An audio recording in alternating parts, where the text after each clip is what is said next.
Hi, this is Sabrina, and you are listening to the Stylish and Sustainable podcast. This week, we are going to be diving into sustainable travel tips and some other really fantastic sustainable living tips and tricks with Madi from @LiveLikeMad. Be sure to subscribe if you're listening on iTunes and follow if you're listening on Spotify. And without further ado, let's dive in.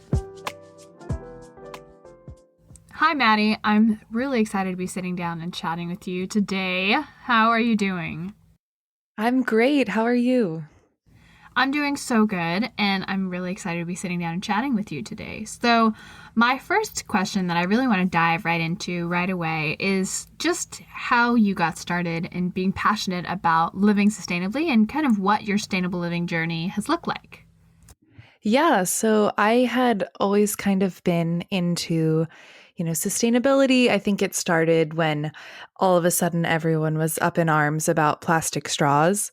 And so I definitely got on the bandwagon with that. And then I kind of had a doctor who said, you should really get rid of animal byproducts that will help your health.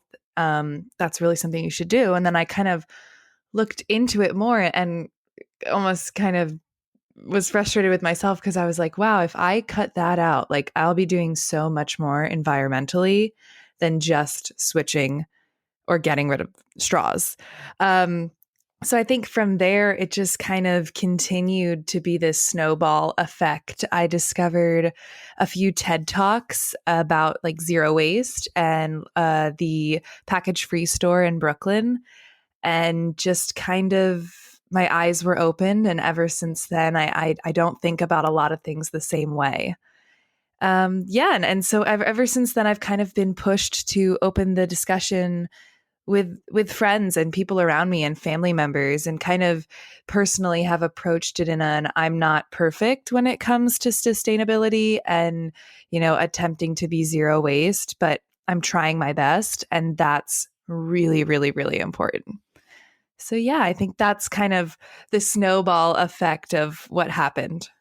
That's really interesting. I think it's amazing to me how many people just like poo poo the whole like no straw movement. And while it is a very isolated sort of thing where a lot of people just write it off like, oh, I don't use plastic straws anymore, so I'm environmentally friendly, I think it's been amazing just how all of these different movements and, a greater discussion about animal byproducts, like you mentioned, has really contributed, it seems like, to just more people starting to think more critically. And I love that. I love that so much. So, moving on to kind of my next question. I love your Instagram stories. They're great. And I especially love one of your first ones about you and your partner trying to figure out how to deal with compost. And I loved it because my fiance and I, Cooper and I, just have also had a similar struggle. So I would just love for the listeners to hear your story, your compost story, and also about any other switches that you found to be really challenging due to similar situations where it's just a really poorly set up system that makes it hard to live sustainably. Yeah, so I live in New York City, and so luckily through Grow NYC, I'm a huge fan of them. They make it really easy to compost. Where like lately they've set up all these different drop locations, so you basically just collect your compost and give it to Grow NYC, and like they do the rest. And so my boyfriend doesn't live in the city; he lives kind of like 45 minutes outside of the city. So he was absolutely on the bandwagon. He's like, we need to compost here. It'll be great. So we look up in the town he lives in, like places to drop, just to be optimistic, I guess. And we found absolutely nothing. And I called, the town hall and inquired about it. And they were like, you can buy a compost bin. But to be completely honest, like we don't have the resources, and just with the weather changing to compost outside and everything. So we were like, all right, we need a new plan. So we collected all the compost and we're like, oh, we'll bring it into New York, and we'll drop it at one of our favorite coffee shops. And so it's just like this big hassle because we carried it in plastic bags that we were going to recycle. And then we had to find a paper bag so we could discreetly drop it in this coffee shop's compost bin, which, disclaimer, please don't ever do that, because I came to learn after the whole endeavor that companies actually have to pay per pound of compost. So they're already kind of having this financial investment to do this good deed. We don't need to make it any more difficult. But yeah, ever since then, we've kind of realized with his whole situation when we're living here is we just kind of collect it and then we bring it into the city. We love compostable bags. Like it's almost a plastic bag, but it's actually compostable. So we'll just collect everything in that, tie it, throw it in the car. And then we've found a few drop locations. We love the one on 45th. Yeah, so it was just this moment where you're like, I'm trying to do a good deed. Why is it so challenging? But you'd be surprised at how things kind of work out to be like that. I think one of the things that has always and continues to shock me is how difficult at times it can be to recycle. We were staying in a hotel over the summer for like a mini vacation, and our hotel did not recycle. And we were like, this is ridiculous. Like, we're not going to deal with this. We have a car. We called the city itself and said, like, where is the recycling drop off? And we went and dropped it off. But yeah, I think it's just you have to kind of go the extra mile when the system is a little bit broken instead of just remaining neutral to everything. Like that's really important, I think, is to go the extra mile and then also raise your voice and say, "Hey, this doesn't make sense. Why?" I think we were staying at a Holiday Inn, like Holiday Inn, why are you not offering recycling to your customers and to your guests? But yeah, it continues to shock me, the various elements of a sustainable journey that you come across where you realize that just the system is not working to the best of its ability. Yeah, and elements like, I mean, we're just talking about waste stream here and recycling. I know, I've come across that too, and it's just appalling because you're like, this is such a simple thing, like a foundational thing that everyone should have access to, and it's just so unfortunately not the case, which is just so frustrating. So as you go along, what would you say for folks that begin to run up against these sort of issues? What would you say? I loved your tip for raising your voice. And then what would you say is the next step for folks where if they come, say they want to start composting, and the system around them is not set up, their city doesn't have a composting, easy drop off pickup. What would you say for folks that come up against issues in the system is the first step? I think maybe looking at your own lifestyle and saying, like, all right, I have a big enough backyard. I can do my research. I can compost in my backyard. And then I think the next step after that, like if you've done that, is to get the word out and to speak to your representatives for your town or city and say that there's an interest for this to be provided to the residents. They need to step up and help make that happen. It's actually really cool because a few towns near where my parents live have actually started kind of like almost trash pickup, but for compost.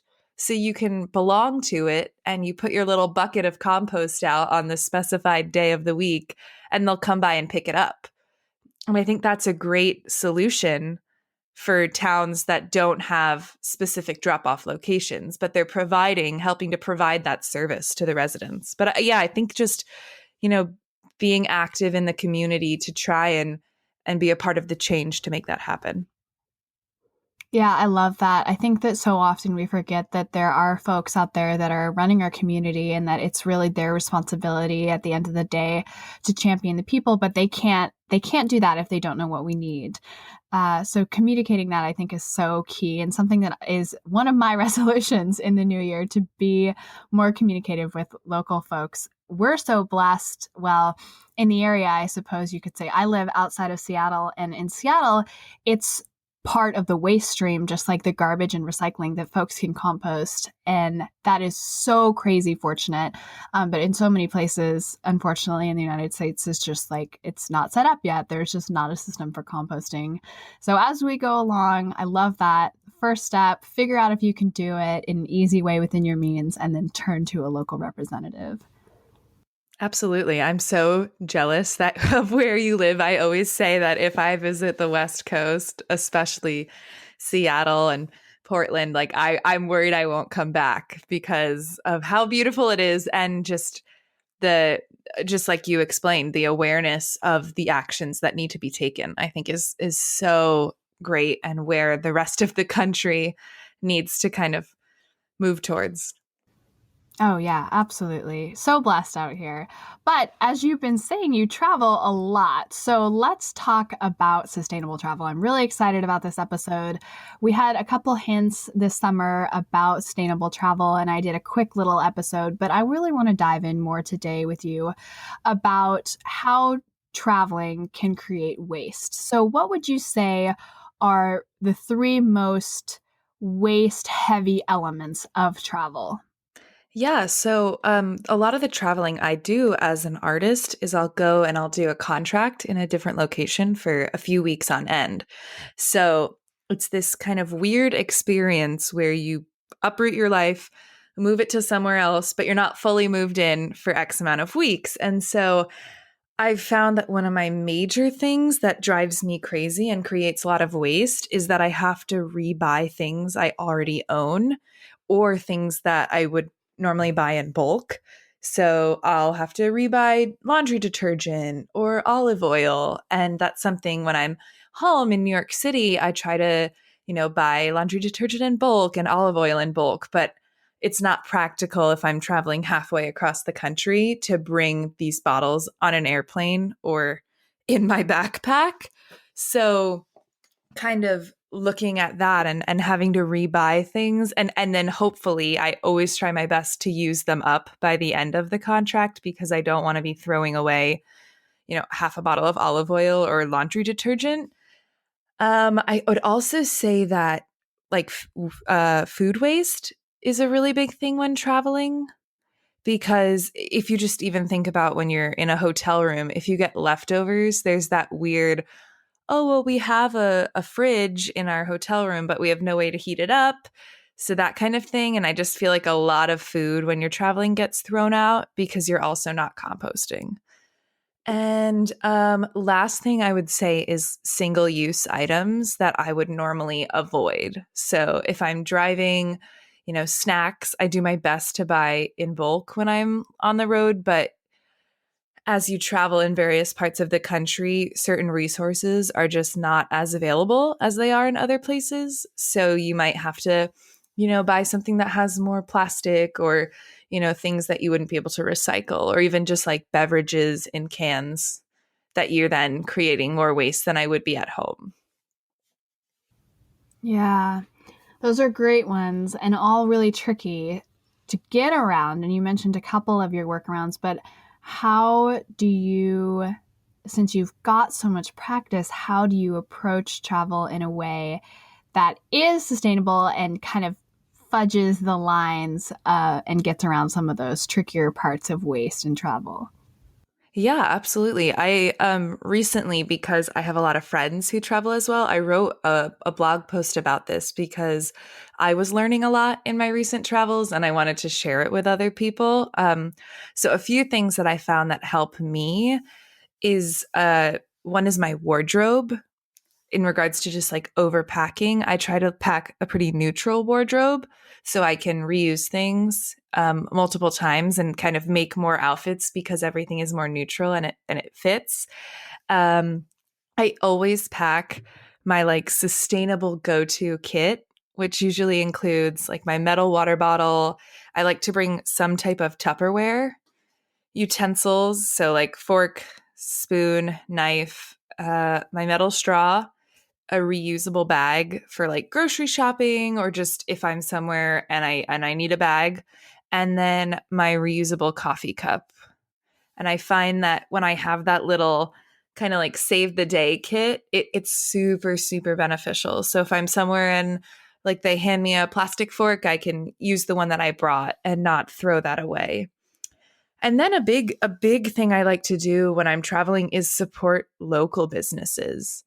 Go to coffee shops owned by individuals instead of corporate companies, and kind of instead of vote with your fork, it's kind of like voting with your dollar. And so supporting local businesses, that kind of, it will then trickle down into the community itself. Yes. Oh, I love that one. That is so important. And I feel like so many people overlook the fact that it's harder, but it can also be so much more enriching to try and figure out how can I actually see a true representation of the area that I'm visiting by supporting someone that lives here and does their life here. I think that the travel becomes so much more authentic when you do that. Yeah, and you just sometimes you spark up conversations with people, and you just exactly like you said, you get a better representation of the community and life of the people who live where you're traveling. Yeah, absolutely. So, this is something that I've experienced, and I'm really interested to hear your take on this. But I think what I've seen, especially just even within the United States, which really shocked me at first, and then taken in the context of the globe is a whole different issue. But there are just some elements of waste reduction or healthy living, even for that matter, especially when it comes to eating, that are available in some places and not in others, like not even remotely. So I would just love to hear if you've encountered that and then some examples of what that has looked like.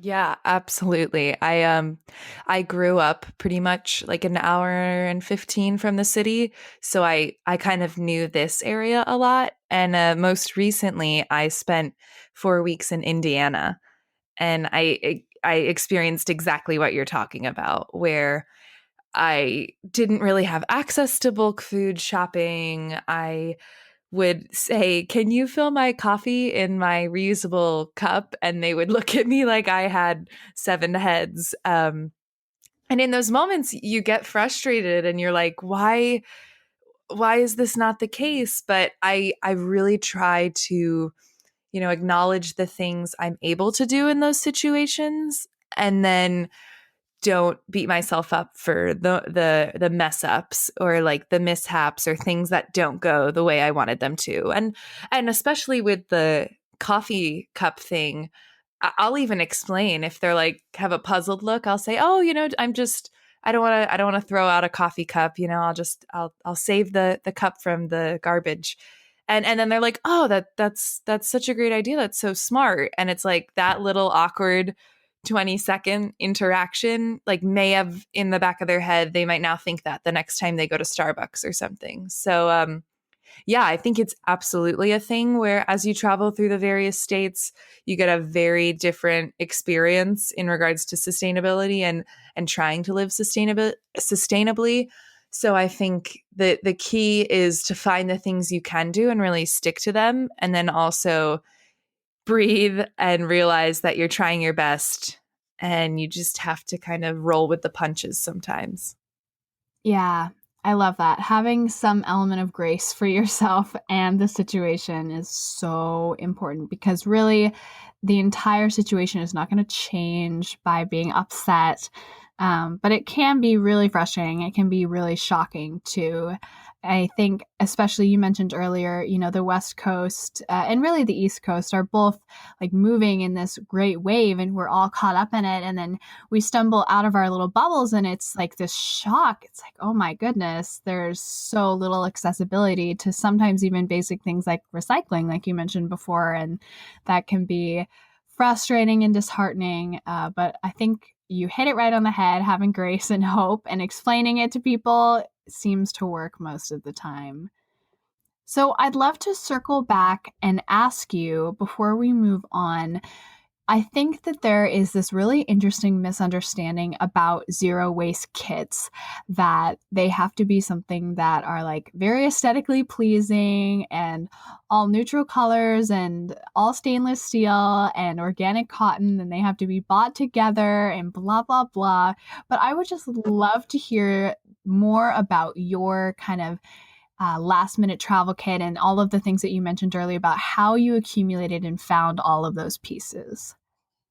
Yeah. So a big thing I like to talk about on both my Instagram and my blog is kind of the the living sustainably, also how it can save you so much money, because as an artist living in New York City, like I am always looking to do that. And that's always kind of in the back of my head and has kind of been a motivator for a few of the sustainable swaps I've implemented into my life. But my kit itself is such a mishmash of like I think the bag I put it in, I got for it's like a reusable tote from Blue Mercury that a family member I think maybe gave me a present in at one point in time, but it's like the perfect size that it fits everything. And jars, it drives me crazy when people will go and buy like matching brand new jars. My little uh, tip and hack for that is we love to get this Indian food that comes in a jar. It's like the sauce, and we'll just throw in whatever we want in it. But if you take the labels off, they're like these perfectly cute, straight black lid jars. And so I have about 10 of them, and they kind of are my like bulk food jars, and they happen to be matching, but I didn't spend any extra money on them. But I think that's really important is to not feel like I can only be zero waste or sustainable if it's like aesthetically pleasing. Because at the end of the day, like, who are you doing it for, yourself or for your Instagram feed? But yeah, everything has kind of just been acquired over time. And I think I got my metal water bottle. I think it was in high school. No, it was early college when I did some type of promo, and Swell sent me a free Swell water bottle, and so I've used it since then for like 5 years now. So yeah, that's the key to me is like don't spend money or buy things in plastic packaging or like inappropriately packaged to then be zero waste or sustainable. I think that kind of defeats the purpose. Yes. Oh my gosh. Yes. So many things. Yes. I think it's just mind blowing to me. Like, I don't understand why everyone doesn't just like jump around all day and smile, because you mentioned the other thing too about living sustainably, that it's just like, it's so much cheaper. And so to me, as long as we can continue to empower people to have the motivation to make the first step, it's just like living sustainably is such a big aha moment, because these steps not only are so much healthier for you more often than not, but they're also so much better for your wallet. And of course, the problem is that it's become trendier and trendier to live sustainably. And we do have all these like Instagram gals that are throwing us these beautiful, sustainable options. And it's like it's so overwhelming. And you're right that it doesn't have to be all matching. It doesn't have to be fancy. And I love the idea of using food containers as your transportable containers in your bulk. That's such a great hack. Yeah. Oh, I absolutely like the greenwashing. It's you kind of have to I kind of have to check myself and be like, okay, yes, this person's zero waste feed is beautiful, but I don't know what's going on behind that. You know, I don't know what else they're doing in their life, and mine is the same way. But I feel the same way. How Instagram can kind of give us this fake perception of what it means to be sustainable.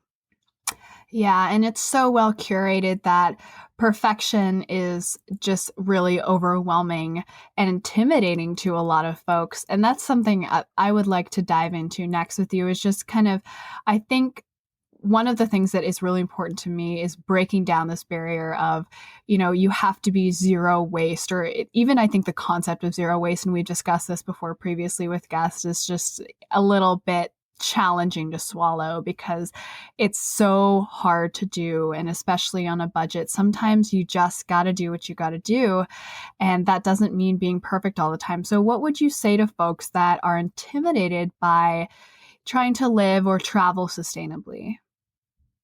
Yeah, I think you hit the nail on the head, and I would say don't try to be perfect. I think for me, when I first heard of sustainability and saw zero waste, there was like the rose colored glasses on, and I was like, I'm going to do this. And then it took like 2 days for me to realize that a part of my, job and career is to hand a headshot and resume to someone else. and you don't know what they're going to do with it. Like I don't know if they're going to like pull out the staples and then recycle the piece of paper or whatever. And so like I would drive myself crazy if I was like, I'm zero waste, but I don't know what's happening to these kinds of things. And so I think it's really important to take a look at your own life, your career, your personal life, and kind of say, okay, what are achievable things I can conquer in this way? Is it something as simple as switching from paper towels to bar towels? Because A, it'll save you money, and B, you'll create so much less trash. Is it to compost? Are you like a person who is not going to buy any food in packaging? I think that is the biggest thing. And I try to kind of always lead with that when talking to both friends or people who follow Live Like Mad, is that it's better to take a few actions and have a few mishaps here and there than to be like full throttle for a week and then never do it again. Mm, yeah. And that's the problem where it's like, I think so many people realize that it's like, oh, I'm going to do this. And they do it. And the burnout is insane. But yeah, it really is like, I think everyone has to figure out, everyone has to have that moment that you mentioned where you go in and you have these rose colored glasses and then you're like, oh, wait, no.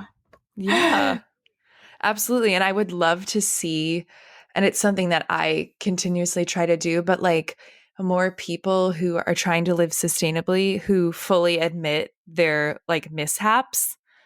For a while, I was kind of doing a monthly post where I would talk about that because I never wanted to give off the perception of like, I'm living a sustainable life and I'm perfect, because that's not the case. Like there have been times when I'm at a coffee shop and I don't have my reusable mug, like I'm not perfect. And I think that the more people can be transparent about that, the better off we'll all be, because it'll be more encouraging and it'll feel like it's more accepting to just try your best, even if you have a few moments of failure. Yeah. Oh, absolutely. So that's a perfect segue. How can people then find you? How can they be a part of the Live Like Mad community and get to be a part of the content that you're sharing with the world? Yeah. So I have a website that's www.livelikemad.co. And then you can also follow and reach out to me on Instagram at Live Like Mad. Yeah, please, if you live in the city and have questions about like how to compost, where to compost, any of that, like I love answering them, being a resource for my friends who are kind of moving into the sustainability family, I guess we could call it that, or just like lifestyle. And I think it's okay to ask questions. And I love, even if I don't know, like I will fully admit and be like, I have no idea. Let me research and get back to you. But yeah, don't be a stranger.